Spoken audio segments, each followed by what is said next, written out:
Hello friends, Ratna's কিচেনে সকলকে স্বাগত। আজকে বানাবো একটা ব্রেকফাস্ট রেসিপি। সেটা হলো চিকেন স্যান্ডউইচ।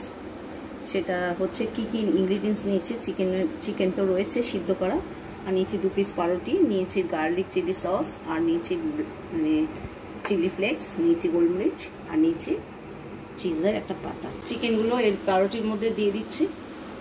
আপনারা চাইলে কিমা করে সেটা দিয়েও কিন্তু দিতে পারেন, তো এটা দিয়ে বেশি ভালো লাগে। প্রত্যেকটা বাইটে কিন্তু চিকেন পড়বে, তো ভালো করে একটুখানি সাজিয়ে নিলাম। এবার দিয়ে দেবো হচ্ছে গোলমরিচের গুঁড়ো। বড়রা খেলে গোলমরিচের গুঁড়ো দিলে, বেশি দিলে অসুবিধা নেই।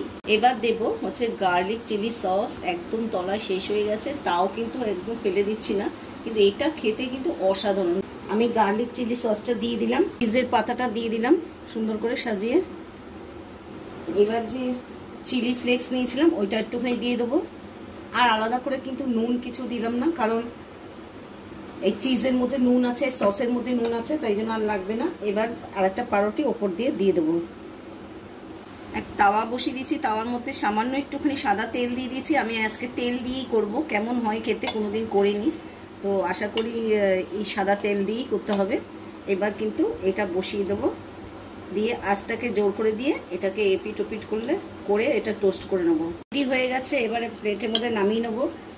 কাটিং করেও খেতে পারেন বা এমনিও কিন্তু খেতে পারেন, খেতে কিন্তু ভীষণ ভালো হয়। অবশ্যই একবার ট্রাই করবেন। আমি আর কাট করে দেখাচ্ছি না। যদি ভালো লাগে রেসিপিটা তাহলে অবশ্যই লাইক, শেয়ার, কমেন্টস করবেন। আর যারা সাবস্ক্রাইব করছেন না, প্লিজ সাবস্ক্রাইব করে আমার পাশে থাকবেন। ভালো থাকবেন, সুস্থ থাকবেন, বাই।